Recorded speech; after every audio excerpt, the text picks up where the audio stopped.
वैशाख महीने में पवित्र शिव महापुराण की कथा आप और हमको श्रवण करा रहे हैं। आज पवित्र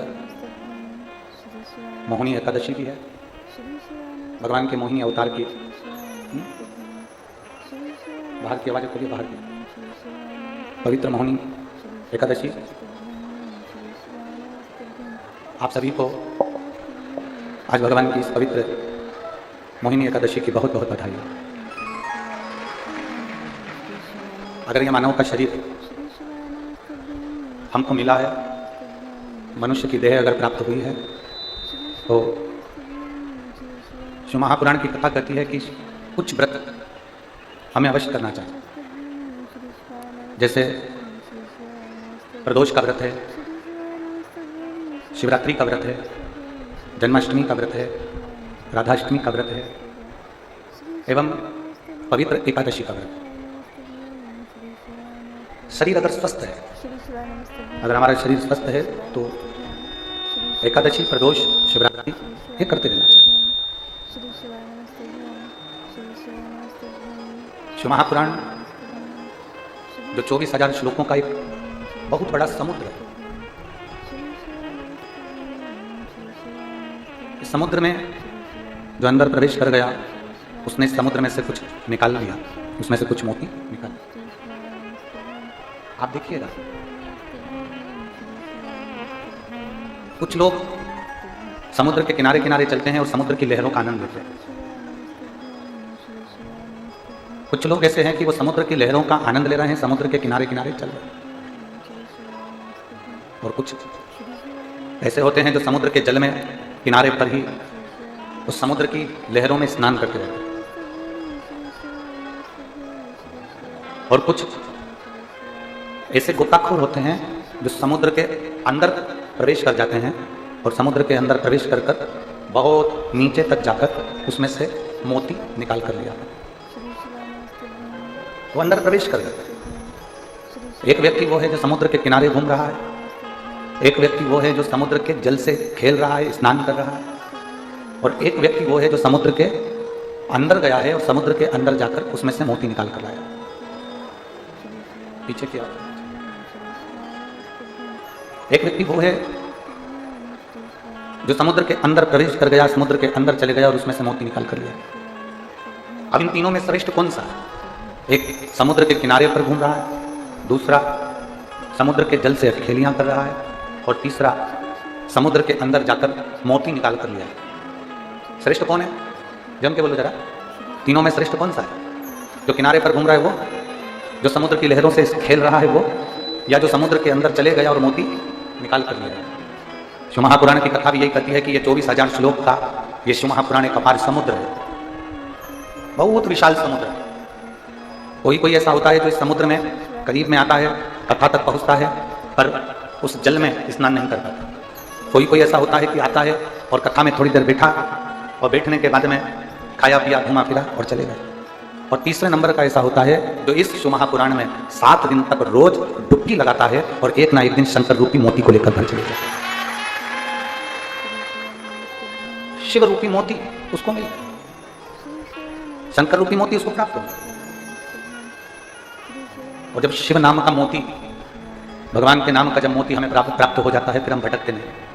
फिर जो चतुर होता है ना, उसको मालूम है कि एक बार मैं नीचे गया था और मुझे मोती मिल गया, मैं दूसरी बार फिर जाऊंगा तो मुझे मोती मिलेगा ही। उसी तरह इस पंडाल में कई माताएं, कई भाई ऐसे बैठे हुए हैं, कई बेटियां ऐसी बैठी हैं, कई माताएं ऐसी बैठी हैं जो एक बार पंडाल में नहीं गई, कम से कम 4-5 बार पंडाल में जाकर शंकर के नाम का मोती निकाल कर लेकर शिव नाम का मोती हमें प्राप्त हो। और जब एक बार भगवान की शिव भक्ति का, एक बार भगवान के शिव नाम का अविरल मोती हमारी झोली में आ जाए ना, तो फिर हमें कहीं भटकना नहीं पड़ता, फिर हमें कहीं जाना नहीं पड़ता, फिर हमें कहीं भटकना नहीं पड़ता। महाराज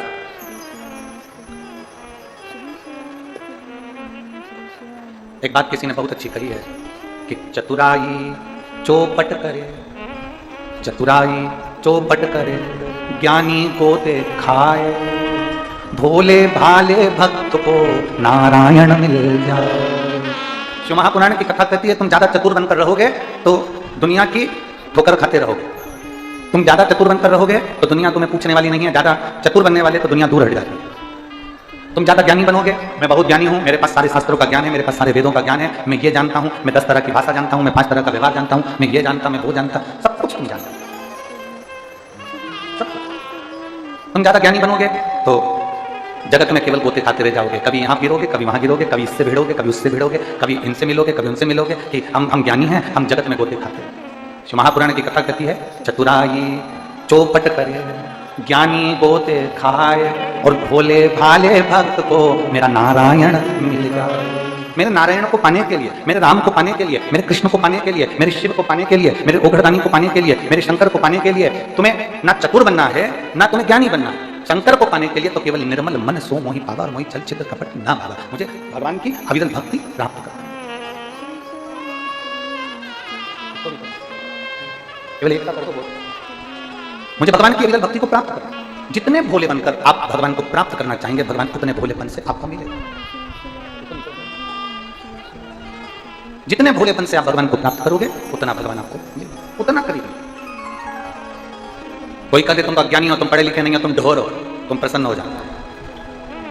रावण और हनुमान जी की जब आमने सामने हुई, रावण और हनुमान जी जब आमने सामने हुए तो रावण बहुत विद्वान था, उसमें बहुत विद्वत्ता थी, सारे वेद, सारे पुराण, सारे शास्त्र सब जानता था रावण। रावण को सारा ज्ञान था क्योंकि वो विद्वान था। रावण और हनुमान जी का जब आमना सामना हुआ तो दोनों में समता को देखा गया, तो देखा गया कि रावण विद्वान था और हनुमान जी विद्यावान थे। विद्वान अहंकार में फूला रहता है और विद्यावान अपनी नम्रता में डूबा रहता है। हनुमान जी में इसलिए उनको कहा विद्यावान गुणी अति चातुर। ज्यादा चतुर बनोगे भगवान से दूर हो जाओगे। चलो एक सरल भाषा का स्मरण करिएगा। बच्चा मां की गोद में कब तक रहता है? बोलो जम के बोलो जरा, जिसको आता है जवाब दो। कुरुद की मेरी माताएं अवश्य बोलेंगे। बच्चा मां की गोद में कब तक रहता है? बोलो बोलो जम के बोलो जरा। है जब तक चल नहीं सकता तब तक। अब बीच वाली चीजें बोलो जरा। इधर वाली ने तो कह दिया कि जब तक वो चल नहीं सकता तब तक मां की गोद में रहता है। अब तुम बोलो बच्चा मां की गोद में तब तक रहता है। शिव महापुराण की कथा कहती है जब तक बच्चा खिलौने से खेलना चालू नहीं कर देता तब तक वो मां की गोद में रहता है। जिस दिन मां ने उसके हाथ में खिलौना पकड़ा दिया उस दिन मां अपने बच्चे को खिलौना पकड़ाकर जमीन पर सुलाकर अपने काम में लग जाती है। बोलो सही है क्या? अरे बोलो तो जमके। बच्चे ने गुनगुना पकड़ा, मां ने उसको जमीन पर सुलाया। बच्चे ने एक छोटा सा कागज का टुकड़ा पकड़ा, उससे खेलना चालू करा, मां ने उसे जमीन पर सुलाया। बच्चे ने किसी खिलौने से खेलना चालू करा, मां ने उसको गोदी से उतारकर जमीन पर सुलाना प्रारंभ करा। बच्चा जब तक खिलौने से खेलना नहीं जानता, बच्चा जब तक खिलौने को हाथ में नहीं पकड़ता, बच्चा जब तक खिलौने में अपने मन को नहीं लगाता तब तक बच्चा मां की गोद में रहता है। और जिस दिन बच्चा खिलौने से खेलना चालू कर दे, जिस दिन बच्चा खिलौने में रमना चालू कर दे, उस दिन फिर बच्चा मां की गोद में नहीं रहता, उसको जमीन पर सुला दिया जाता है और बच्चा उस खिलौने से खेलना प्रारंभ कर देता है। बस यही की यही मां का चरित्र है और यही की यही मेरे भोलेनाथ का चरित्र है। भोलेनाथ जी से पूछा गया कि भगवान आपका भक्त आपका कब तक रहता है? तो शंकर भगवान कहते हैं जब तक वो मेरा कब तक है? जब तक वो संसार के लोगों में चतुराई में अगर डूब गया, मुझसे दूर हो गया। ज्ञानी बनकर ज्यादा डूब गया, मुझसे दूर हो गया। आडंबर में डूब गया, मुझसे दूर हो गया। दिखावे में डूब गया, मुझसे दूर हो गया। भ्रांतियों में डूब गया, मुझसे दूर हो गया। भगवान कहते हैं जो जैसे बच्चा मां की गोद में रहे और मां उसको खिलौना पकड़ा वो ना पकड़े तो बच्चा मां की गोद में खेलता रहता है, उतारती नहीं मां उसको। उसी तरह भगवान कहते हैं संसार में जो डूब जाता है, भगवान कहते हैं उसको मैं दूर कर देता हूं, और जो संसार में नहीं डूबा वो मेरा। अब इसका मतलब ये नहीं है कि आप परिवार में ना रहो, इसका मतलब ये नहीं है कि आप कुटुंब और कबीले में ना रहें। रहो, परिवार में रहो, कुटुंब में रहो, नाते रिश्ते में रहो, क्योंकि मेरा शंकर भगवान भी अपने परिवार में रहते हैं। मेरे भोलेनाथ माता पार्वती जी के साथ रहते हैं, मेरे भोलेनाथ गणेश जी के साथ रहते हैं, मेरे भोलेनाथ अपने पूरे परिवार में अपने साथ में निवास करते हैं। आप भी अपने परिवार में रहो। बस इतना याद रखो कि किसी को धोखा ना दिया। परसों की कथा, किसी को अपशब्द ना कहा, किसी को ताना ना दिया जाए, किसी को आड़ी खड़ी बात ना करी जाए, किसी को गाली ना दी जाए। भाव भगवान के करीब जितने जितने भगवान के नजदीक में पहुंचते जाओ, जितने जितने प्रेशर बढ़ जाए, जितने जितने भगवान के करीब में पहुंचते जाओ उतने उतने आप अपने आप को परमात्मा के होते चाहिए। आप भगवान के होते, आप परमात्मा। और महाराज भगवान को कैसा भक्त भाता है, भगवान को कैसा भक्त भाता है? तो कहा जो भोला है, भीतर से निर्मल। निर्मलता का मतलब क्या है? आप पढ़ाई नहीं करेंगे क्या? पढ़ो।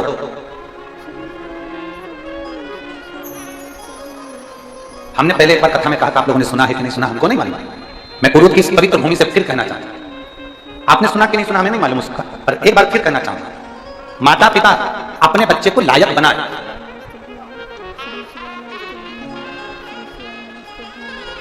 माता पिता अपने बच्चे को लायक बनाए, पर इतना लायक मत बनाना कि बच्चे की निगाह में माता पिता नालायक हो जाए। बच्चे को लायक बनाना, पर बच्चा तुमको नालायक समझने लगे, इतना लायक नहीं बना देना। अरे मम्मी तुम क्या जानती हो, अरे माँ तुम्हें क्या करे, पापा फालतू बात करो, तुम्हें क्या करे, आज के हिसाब से मुझे दुकान देखना पड़ती है, आज के हिसाब से मुझे काम करना पड़ता है। मम्मी तुम क्या जानती हो, मतलब तुमने बच्चे को तो लायक बना दिया और उसको संस्कारों के जल से नहीं सींचा, इसलिए वो तुमको नालायक समझ रहा है।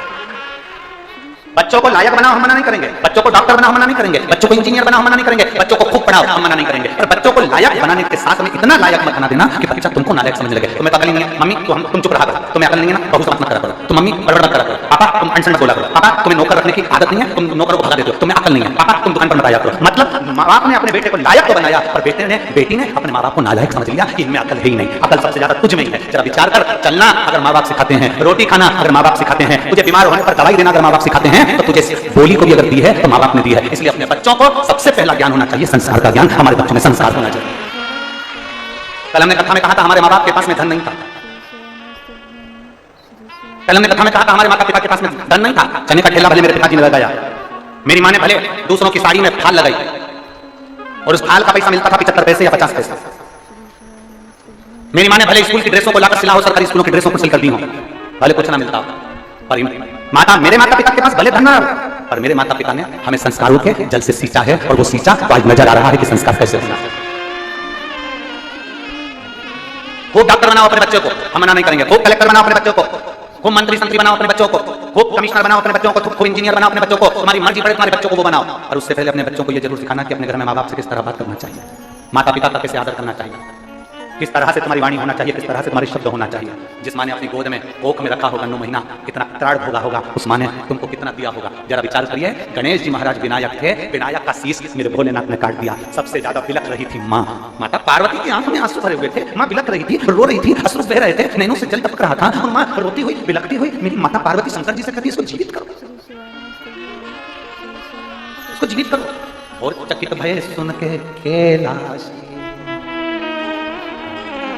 चकित भय सुन के कैलाशी, करूं जीवित में अविनाशी, गणों से यूं बोले वाणी, शीघ्र ही लाओ कोई प्राणी, जिसे भी पैदा तुम पाओ, मनुष्य या पशु हो ले आओ। तुम जाओ,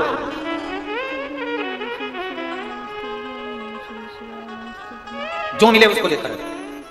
अब जरा विचार करिएगा, भगवान शंकर के शब्द पर ध्यान देना, उन्होंने गणों से क्या कहा, गणों से यूं बोले वाणी, शीघ्र ही लाओ कोई प्राणी, जिसे भी पैदा तुम पाओ, मनुष्य हो या पशु हो, तुम्हारी मर्जी पड़े तुम उसको लिया।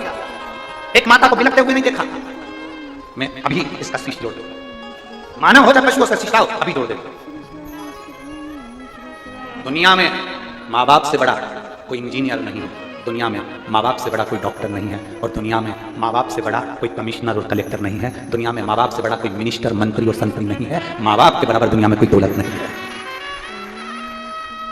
कोई दौलत नहीं दुनिया में माता पिता के बराबर, कोई दौलत। 2 माँ, वैसे तो शास्त्र कहता है 4 माओं का वर्णन मेरे शास्त्र करते हैं, प्रकृति भी माँ है, एक पृथ्वी भी माँ है, गौ माता माँ है, और घर में रहने वाली एक नारी, चाहे वो बेटी हो, बहन हो, स्त्री हो, आज नहीं तो कल वो माँ है। माँ प्रकृति भी देना जानती है। आम का पेड़ आम देता है, पत्थर कितने खाता है तुम ईमानदारी से बोलो। अभी खूब आम लग रहे होंगे, तुम डंडा लेके झूठने में लगी हो, पत्थर मार रहे होंगे बच्चे केज में। प्रकृति देना जानती है, पत्थर खाकर भी तुम्हें दे रही है। पृथ्वी अपने सीने को फाड़ती है, अन्न देती है। कीचड़ में लबालूम करते हो उसको, खूब नोचते हो उसको, पृथ्वी को बार बार फाड़ते हो तो भी वो अन्न तुम्हें बड़ा कर देती है, दान देती है, अन्न देती है। प्रकृति भी देना जानती है, पृथ्वी भी देना जानती है। गौ माता जगत की एक ऐसी माँ जो जिंदगी भर सबको देना जानती है, जिसमें 33 कोटि देवताओं का वास होता है। ऐसी गौ माता जन्म से लेकर मरे तक देती रहती है, वो गौ माता देना जानती है। दुनिया में कोई ऐसी माँ नहीं होगी जिसके बच्चे को सामने बांधा जाता है, उसके बच्चे के सामने दूध को निचोड़ा जाता है। किस किस के यहाँ पर गाय गौ माता, किस किस के यहाँ है? सबके यहाँ रखो जगह। दूध निकालने से पहले बछड़े को गाय के लिए छोड़ते हो कि नहीं छोड़ते? बोलो बोलो, जम के बोला जाए। क्यों छोड़ते हो? क्योंकि गाय अपने बच्चे के लिए दूध रखती है, तो बछड़े को पहले छोड़ना पड़ता है। बछड़ा मुंह में दूध लेता है, इतनी देर में बछड़े को खींच लिया जाता है और उसके दूध को निचोड़ लिया जाता है। निचोड़ दूध अच्छा मिल गया, उसके बाद तुम सबको मालूम है कि गाय इतनी चतुर होती है कि अपने बच्चे के लिए दूध छुपा लेती है, अपने बछड़े के लिए दूध छुपा लेती है माँ, गौ माता। तो फिर किसान क्या करता है? वापिस क्या करता है? फिर बछड़े को छोड़ता है, बछड़े को छोड़ता है, माँ फिर दूध नीचे देती है और वो दूध पीना चालू करता है, दिन में बछड़े को हटा के फिर निचोड़ लेता है। उसके बाद भी अपने पुत्र का हिस्सा, अपनी पुत्री का हिस्सा जो तुम्हें दे रही है, तो भी उस गौ माता का सम्मान हम कर नहीं पा रहे। जरा विचार करिए, तो भी नहीं कर पा रहे। प्रकृति दे रही है, हम प्रकृति का सम्मान नहीं कर पा रहे। कितने लोग हैं प्रकृति का सम्मान करते होंगे? अभी सबको गर्मी लग रही है तो रोज अपने कमरे में सोने जाने से पहले 2-2 बाल्टी पानी भर के कूलर में डाल रहे हो। अगर वही 2 बाल्टी पानी अपने पड़ोस में कोई पेड़ लगा होता ना, उसमें डालते रहते तो आज कूलर की जरूरत नहीं पड़ती। पत्नी ने कहा बहुत गर्मी लग रही है, बहुत पति ने कहा कूलर चालू कर, कूलर तो चालू कर, तो पानी नहीं है उसमें। पति बोला तो चिंता मत कर, अब भी ला। 2 मंजिल ऊपर पत्नी का कमरा, पति बेचारा 15-15 लीटर की तेल की कैन जिसमें पानी भरा उठा के बड़ी मुश्किल से लेकर कूलर में डाल रहा है, और पत्नी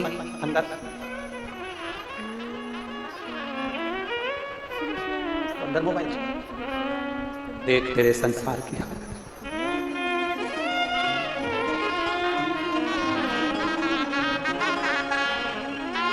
और सूरज ना बदला, चंदा ना बदला, ना बदला रे आसमान, बदल गया कितना बदल गया।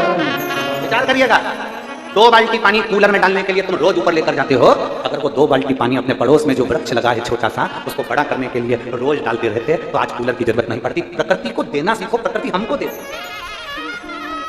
प्रकृति को देना सीखो, प्रकृति हमको दे। गौ माता को देना सीखो, गौ माता हमको देती। पृथ्वी को देना सीखो, पृथ्वी हमको देती। उसी तरह घर की एक मां, घर की मां जो संस्कारों की जननी है, सभ्यता की देने वाली, संस्कारों की देने वाली घर की मां। आप में से कितनी माताएं बैठी हैं जो अपने बेटे से बोली होगी, बेटा चल मुझे बाजार से साड़ी दिला दे। मेरा विश्वास कहता है इतनी बूढ़ी बूढ़ी माताएं बैठी है, कभी अपने बेटे से नहीं बोली होगी कि बेटा मुझे बाजार से साड़ी दिला दे। बल्कि बेटा कहता होगा ना कि मम्मी साड़ी ला दो, तो उल्टा मना कर दी, मेरे पास रखिए, तुरंत मेरे को नहीं चाहिए, मेरे पास बहुत सारी साड़ी, मुझे नहीं चाहिए, तो अपने पास रख। मम्मी मैं साड़ी ला दूं, रिटर्न नहीं आ रहा, मैं साड़ी ला दूं, नहीं मुझे नहीं चाहिए, मुझे चाहिए नहीं। माँ, इतने पंडाल में मेरी जीजियां बैठी हैं, आस्था चैनल पर इतने भक्त कथा सुन रहे हैं, कोई माँ अपने बच्चे से कभी नहीं बोलती कि मुझे ये साड़ी ला दे, मुझे चूड़ी बना दे, मुझे हार दिला दे, मुझे कुंडल दिला दे, मुझे रकम दिला दे, तू मेरी एक प्लाट दिला दे, एक मकान दिला दे। माँ कभी अपने बच्चे से नहीं कहती कि मुझे ये दिला दे। उल्टा बच्चा जब घाटे में जाता है, बच्चा जब तकलीफ में पड़ा रहता है, तो केवल एक माँ होती है जो बेटे से कहती है ले मेरी रकम ले जाओ और बेच कर तेरा काम कर, बेच और अपना काम कर ले जा, केवल एक माँ। प्रकृति माँ है, पृथ्वी माँ है, गौ माँ है, और घर की माँ माता जिसने आपको दुनिया में केवल देना जाना है वो माँ है। उसको समझो।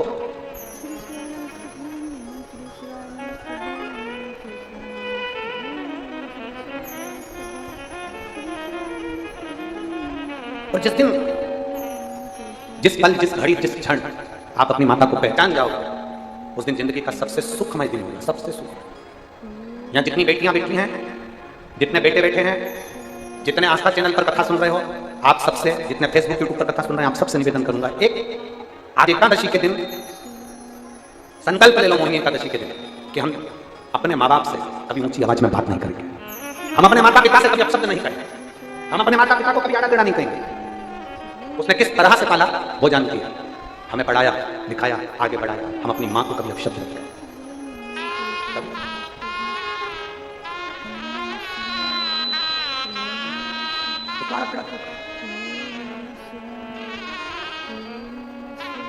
तो कहते हैं माँ बच्चों की जान होती है, माँ बच्चों की जान होती है, वो किस्मत वाले जिनकी माँ होती है, कितनी भोली है तो कितनी प्यारी है, तुम्हारी प्यारी है ओ माँ, ओ माँ, ओ तो कितनी है, तो कितनी प्यारी है, भोली भाली है ओ माँ, ओ माँ, एक अपने भीतर, चाहे प्रकृति माँ हो, चाहे पृथ्वी माँ हो, चाहे गौ माता, चाहे अपने घर की माँ हो, उसका आदर करना प्रारंभ करें। आदर।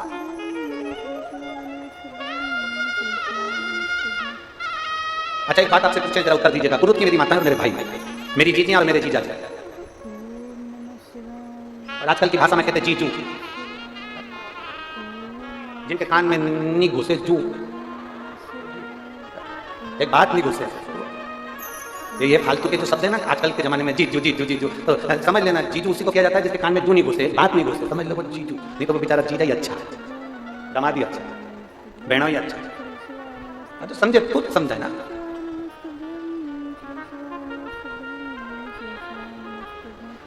एक शब्द अपने भीतर का, और जिस दिन आप लोगों से एक बात पूछें तो उत्तर दीजिएगा कि पृथ्वी में एक बीज डाला जाता है, चाहे तुमने धान डाली, चाहे तुमने आलू डाला, चाहे तुमने आम का बीज डाला, चाहे बेर का बीज डाला, चाहे मूली का बीज डाला, चाहे सोयाबीन का डाला, गेहूं का डाला, तुम्हारी मर्जी पड़े, जो बीज तुमने पृथ्वी में डाला, डालने के बाद जब पृथ्वी में से बीज अंकुरित होता है तो आवाज करता है, जम के बोलो जरा, आवाज करता है, चिल्ला चोट करता है, क्यों? बीज अंकुरित हुआ, पेड़ बना, वृक्ष बना, उसने आवाज नहीं कर, वृक्ष बना, बहुत बड़ा वृक्ष बन गया, बढ़ता गया, आवाज करी क्या? बोलते जाओ जब जम के, और बड़ा हुआ, आवाज करी क्या? और बड़ा हुआ, आवाज करी क्या? नहीं, आवाज नहीं। पर वही वृक्ष बहुत बड़ा बन गया, और वृक्ष बड़ा बनने के बाद में फिर जब टूटता है तो टूटने पर आवाज करता है कि नहीं करता है? बोलो जम के बोलो, करता है ना। बीज से जब बड़ा होता है, धीरे धीरे बड़ा होता है, तो वो वृक्ष आवाज नहीं करता, पर वही वृक्ष जब गिरता है, टूटता है, विनाश होता है, तो आवाज करता है। महापुराण की कथा कहती है, जब मेरे भोले बाबा तुम्हारा हाथ पकड़ लें और तुम्हें अंकुरित करें, संसार में तुम्हें आगे बढ़ाने का प्रयास करें, तो प्रयास करना कि हमको अपने मुंह से ज्यादा अपशब्द किसी को नहीं कहना। बीज बढ़ता जाता है, अंकुरित होता हुआ बीज जब बढ़ता है, मौन रहने वाला, शांत रहने वाला, जो मेहनत कर कर आगे बढ़ने वाला होता है, वो धीरे धीरे उन्नति की ओर बढ़ता जाता है। वो अहंकार के शब्द कभी नहीं कहता, कभी अभिमान के शब्द नहीं कहेगा, मैंने ऐसा करा, मैंने वैसा करा, मैंने यह काम करा, मैंने वो काम करा, मैंने 50 लोगों को पानी पिलाया, मैंने 25 लोगों को भोजन कराया, मैंने टेंट लगवाया, मैंने तंबू लगवाया, मैंने 4 लोगों को यहाँ बिठाया, मैंने 25 लोग बीमार पड़ गए उनको हॉस्पिटल भेज दिया, मैंने 70 लोगों के साथ में ऐसा कर दिया, मैंने 80 लोगों के साथ ऐसा कर दिया। नहीं, जिसको आगे बढ़ना है वो मौन रहे,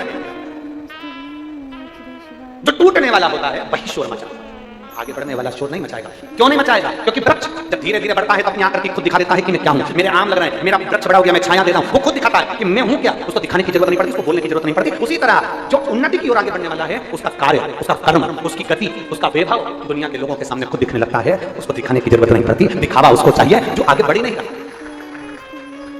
दिखावा किसको चाहिए? जो शंकर का भक्त है उसको दिखाने की जरूरत नहीं है, जो शिव को एक लोटा जल चढ़ा रहा है उसको दिखाने की जरूरत नहीं है। किसी ने कहा, एक महिला ने हमसे प्रश्न किया था भरतवाड़ा में, वैसे तो हम 4 दिन नहीं मिलते, 4 दिन के बाद तो मिलते तो बात हो जाती है, तो कुछ महिलाओं ने प्रश्न किया। एक महिला प्रश्न करी, गुरुजी वो हम मंदिर में जाते हैं तो वहां पर एक पंडित जी बोले कि तुम मस्तक पर चंदन तिलक लगाया करो, त्रिपुंड लगाया करो, तुम शंकर जी की बड़ी भगत हो, शंकर के मंदिर रोज आती हो तो मस्तक पर त्रिपुंड लगा लिया करो। तो गुरुजी हमें त्रिपुंड लगाना चाहिए कि नहीं लगाना चाहिए? हमने उस बहन से इतना सा कहा कि आप शिव के मंदिर जा रही हो, आप जल चढ़ा रही हो, आप भगवान को रिझा रही हो, जरूरी नहीं कि आप त्रिपुंड लगाएं। अपनी मांग में सिंदूर भरती हो, मस्तक पर बिंदी लगाती हो, हाथ में चूड़ी पहनती हो, पांव में बिछुड़ी पहनती हो, बस इतना मेरे भोलेनाथ को मालूम है कि ये एक पतिव्रता धर्म का पालन करने वाली एक नारी है। हमें दिखावे से जरूरत नहीं कि दिखावा करेंगे।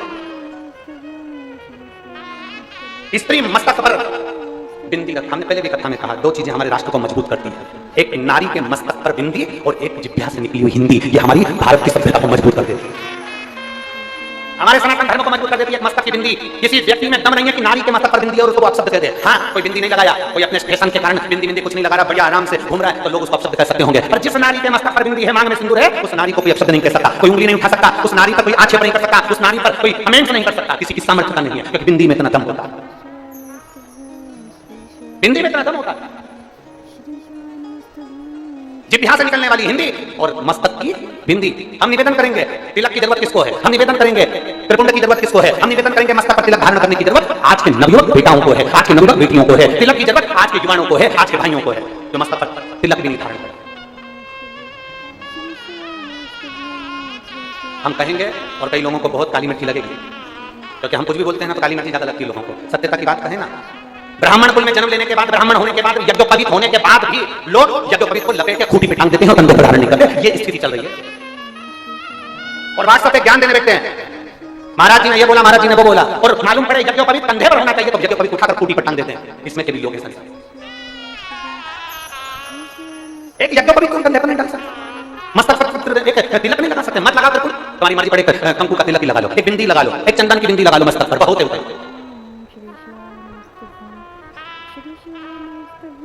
थोड़ा सा अपने संस्कारों की ओर ढलना। और हम भी निवेदन करेंगे, मेरे बेटा बेटियों से निवेदन है, तुम शंकर के मंदिर में नहीं जा सकते, शिव की चौखट पर भी नहीं जा सकते, शंकर के द्वार नहीं जा सकते, तीर्थ करने नहीं जा सकते, तो निवेदन है तुम्हारे दरवाजे पर अगर गौ माता आए ना तो उसको एक रोटी जरूर देना, वो भी सारे तीर्थ के बराबर है और सारे 12 ज्योतिर्लिंग के बराबर है।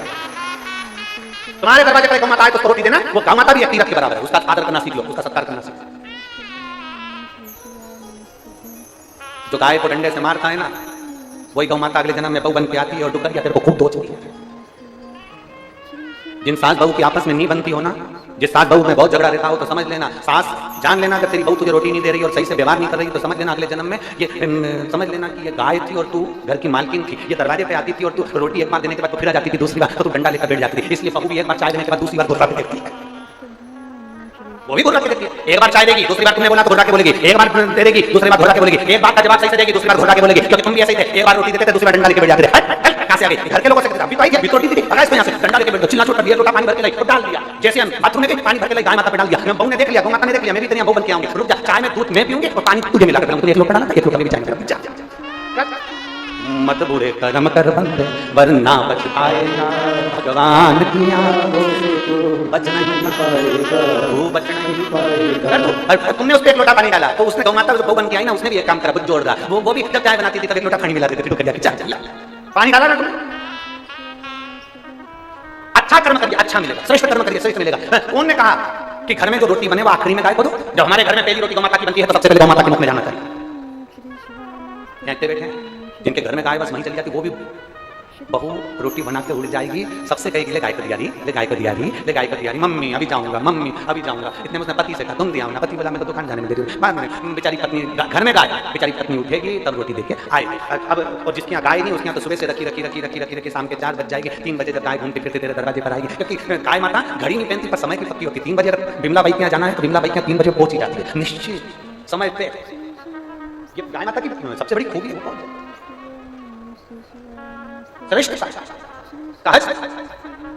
आदर करो। 4 माता का आदर करने में पीछे मत हटो। पहले नंबर पर जम के बोलो सब लोग, जम के बोलो प्रकृति, दूसरी जम के बोलो पृथ्वी, तीसरी गौ माता और चौथे नंबर पर अपने घर की। केवल नवरात्रि में, केवल नवरात्रि में माता जी को चूना उड़ाने से तुम्हें 9 दिन व्रत का फल नहीं मिलेगा। नवरात्रि का फल जब मिलेगा जब आप अपने घर की माता का और पिता का आदर करना चालू करें। आदर करें।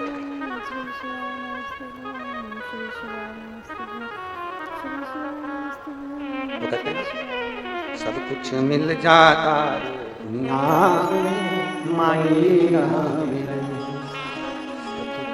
माई के दुधवन जैसन कऊ, माई के दुधवन जैसन कऊ मिठाई ना मिलई। सब कुछ मिल जाता है दुनिया में पर माई ना मिलई। सब कुछ मिल जाता है दुनिया में पर माई ना मिलई। खुद गीले में सोती है तुझे सूखे सुलाती है, खुद भूखी रह जाती है तुझे निवलाती। माई के आशीष जैसन कऊ, माई के आशीष जैसन को आशीष ना मिलई। सब कुछ मिल जाता है दुनिया में माई ना मिलई। सब कुछ मिल जाता है दुनिया में माई ना मिलई। माता के आशीर्वाद जैसा दुनिया में कोई आशीर्वाद नहीं है और माता के दूध के बराबर दुनिया में कोई मिठाई नहीं है, उसके बराबर कोई सुख नहीं है। उसके बराबर कोई आदमी। फिर कहें दुनिया के लोग इस पे भी हमारे ऊपर उंगली उठाएंगे, हमें मालूम है। फिर कहें समझ लेना अच्छे से, फिर समझ लीजिए जिंदगी में कितना बड़ा भी डिप्रेशन हो, कितनी बड़ी भी चिंता हो, कितना बड़ा भी टेंशन हो, कितना बड़ा भी टेंशन, कितने भी डिप्रेशन में हो, कितनी बड़ी भी तकलीफ चल रही हो, इन चार माताओं की गोद में जाकर बैठ जा। पहले नंबर पर प्रकृति, किसी पेड़ की छांव में बैठ जा या किसी पौधे को लगाना प्रारंभ कर दो, तुम्हारा डिप्रेशन समाप्त हो जाएगा, तुम्हारा टेंशन खत्म हो जाएगा। दूसरे नंबर पर पृथ्वी, किसी स्थान पर एकांत में पृथ्वी माता की गोद में जाकर थोड़ी देर लेट जाओ, तुम्हारा डिप्रेशन समाप्त हो जाएगा, तुम्हारी चिंता समाप्त हो जाएगी। तीसरे नंबर पर गौ माता, कितना भी डिप्रेशन हो, कितनी भी टेंशन हो, कितनी भी चिंता हो, किसी के गौ माता की सेवा में लग जाओ, गौशाला में चल जाओ, गौ माता को मिलाओ, उसकी सेवा करो, उसकी पहाड़ी उठाओ, उसका भोजन कराओ, उसके गोबर को उठाओ, गौ माता के उस गोबर को साफ कर दो, गौशाला को साफ कर दो, डिप्रेशन समाप्त हो जाएगा। और चौथे नंबर पर कितने भी डिप्रेशन हो, कितनी भी चिंता हो, कितना भी कर्जा हो, अपने घर की माँ की पास बैठकर, माँ की गोद में बैठकर, माँ के पास बैठकर अपनी माँ को अपने टुकड़े को सुना दो, माँ उस टुकड़े को समाप्त कर देगी, चाहे कुछ नहीं हो। तुम्हारी माता के पास कुछ भी नहीं है, चांदी का छल्ला भी नहीं है, एक सोने की अंगूठी भी नहीं है, फिर भी अपना दुख, अपनी तकलीफ, अपना कष्ट अपनी माँ को सुना, अपनी माँ से कहो ना। कई बेटियां, कई बेटे, नवयुवक लड़के लड़कियां टेंशन में आते हैं, सुसाइड कर लेते हैं, मर गए। हम उनसे निवेदन करेंगे मरने का प्लान बाद में करना, पर एक बार अपनी माँ से जरूर जाकर कहना, माँ मुझे 15 दिन से ये टेंशन चल रहा है, माँ बहुत चिंता में हूँ, माँ मम्मी मुझे ये परेशानी चल रही है, माँ किसी ने मुझे धोखा दिया, माँ किसी ने मुझे अपशब्द कहा, माँ किसी ने ऐसा कर दिया। अपनी माँ को जरूर बताओ, क्योंकि माँ केवल माँ नहीं है, उसके संबोधन में 33 कोटि देवी देवताओं का पुण्य समाया हुआ है। एक बड़ी सुंदर कथा आती है। एक टीचर ने अपने बच्चों से कहा, आपने स्मरण किया होगा, टीचर अपने बच्चों से कहता है कि कल सारे बच्चे स्वर्ग की मिट्टी लेकर आना।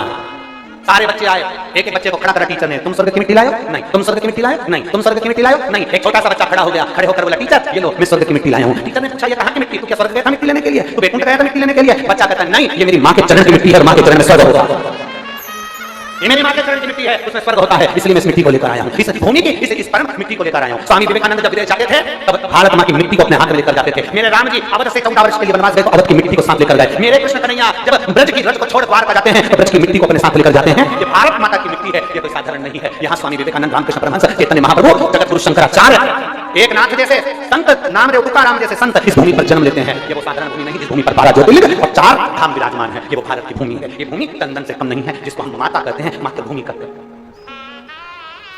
उसको समझिए, उसको पहचाने, उसको जानने का प्रयास करें। अब लोग कहते हैं गुरुजी आप अपनी कथा में ये प्रकृति की बात लेकर आते हो, आप अपनी कथा में गौ माता की बात लेकर आते हो, आप अपनी कथा में पृथ्वी की बात लेकर आते हो, माताओं की बात लेकर आते हो, क्योंकि मेरी पूरी शिव महापुराण में प्रकृति की चर्चा है, मेरी पूरी शिव महापुराण में बेलपत्र के वृक्ष की चर्चा है, मेरी पूरी शिव महापुराण में नंदी और गौ माता की चर्चा है। भगवान शंकर एक अवतार गौ माता के उदर से भी लेते हैं, नंदीश्वर बनकर पैदा होते हैं। गौ माता के शरीर से भी भगवान उत्पन्न होते हैं। आप कहते हो आप माता का आदर करना, ये कहां लिखा है? हम कहते भगवान गणेश जी महाराज को देख लीजिए, अपने माता पिता की परिक्रमा करिए, प्रथम गिनती में आ गए। जितने भी चरित्र सुनाए जाएंगे इस महापुराण में, एक चरित्र हमारी इस पुराण का है, उसमें अध्ययन करवा आप अंदर उतरो तो सही। हमने अभी कहा समुद्र के किनारे पर घूमने से कुछ नहीं मिलेगा, समुद्र की लहरों में नहाने से कुछ नहीं मिलेगा, समुद्र की गहराई में जाना पड़ेगा तो मोती निकलेगा। उसी तरह शिव महापुराण के अंदर प्रवेश करोगे तो बहुत मोती छुपे होंगे, उसको निकालना है, उसको निकालना।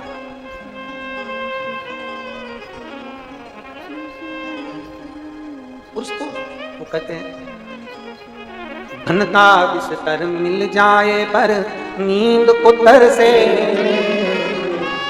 धन का बिस्तर मिल जाए पर नींद को तरसे, और कांटों पर भी सोकर आए किसी के मन को चैन। अरे कोई कारण होगा, अरे कोई कारण होगा।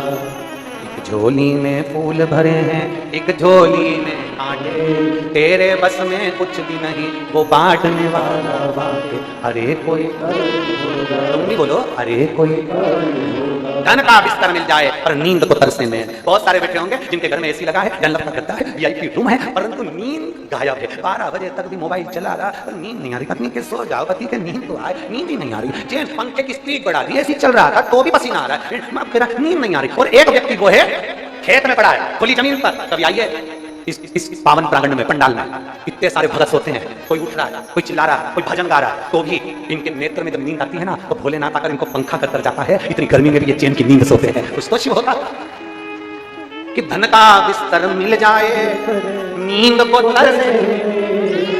कई बैठे हैं यहाँ जिनको नींद नहीं आती, रात में 11 बजे तक भी, उसके बाद भी बैठे हैं थोड़ी देर, जब नहीं आई ज्यादा तो फिर नींद की गोली खाते। कोई कोई कांटों पर भी सो रहा है तो उसको नींद आ रही है, अड़भंगा ऊपर सो रहा है, बड़े आनंद के साथ सो रहा है, पलंग पर पड़ा है, ठेले पर पड़ा है, दुकानों में पड़ा हुआ है, जमीन पर पड़ा है, कुछ नहीं बिछाने की, दरी पड़ी और सो रहा है। यहाँ इतनी माताएं रात्रि पर भाई लोग रहते हैं, माताएं रहती, बच्चे रहते हैं। मैं पूछूं इनसे, आप में से कितने लोग डल्लब के गद्दे पर सो रहे हैं यहाँ पे? कोई गद्दा है आपके पास में? अरे बोलो तो जम के। कोई बिछाने के लिए गादी लाए हो? नहीं। काय पे सोते हो? नीचे जमीन है, दरी बिछी है, सो रहे हैं अड़भंग होकर आनंद के साथ। क्या किसको रोइए? क्या दर्द किसको? श्री शिवाय नमस्तुभ्यम साथियों, सादर जय श्री कृष्णा। साथियों, वीडियो में दी गई जानकारी अगर आपको उपयोगी लगी हो, लाभदायक लगी हो तो प्लीज़ वीडियो को लाइक कीजिएगा और ज़्यादा से ज़्यादा लोगों को शेयर कीजिएगा।